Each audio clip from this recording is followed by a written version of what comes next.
વિજયનગર તાલુકાના લીમડા પ્રાથમિક શાળામાં ફરીથી હોબાળો। તાલુકા કચેરીએ બદલી થયા બાદ પણ મુખ્ય શિક્ષિકા લીમડા પ્રાથમિક શાળામાં આવતા હોય બાળકોને શાળાએ નહીં મોકલી વાલીઓનો વિરોધ યથાવત। જિલ્લા પ્રાથમિક શિક્ષણાધિકારી શાળાની મુલાકાતે આવી પહોંચ્યા અને વાલીઓ, ગ્રામજનો તેમજ આચાર્ય સાથે બેઠક કરી। મુખ્ય શિક્ષિકાના વિરોધનો વંટોળ હજુ પણ ગુંચવાયો। જ્યાં સુધી મુખ્ય શિક્ષિકા સ્કૂલમાં આવશે ત્યાં સુધી બાળકો સ્કૂલમાં નહીં મોકલી વિરોધ કર્યો। 4 દિવસ થયા પણ બાળકોને સ્કૂલમાં ન મોકલવા બાબતે વાલીઓ અડીખમ।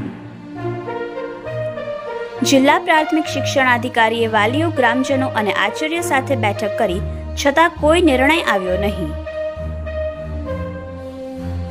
ચિઠોડા પોલીસ પણ ઘટના સ્થળે હાજર રહી હતી। રિપોર્ટર જીગર પંડ્યા, યશવી ગુજરાત ન્યૂઝ, સાબરકાંઠા। સાહેબ, આપ બાબતે આજે લીમડા પહોંચ્યા છો, શું ઘટના છે ખરેખર?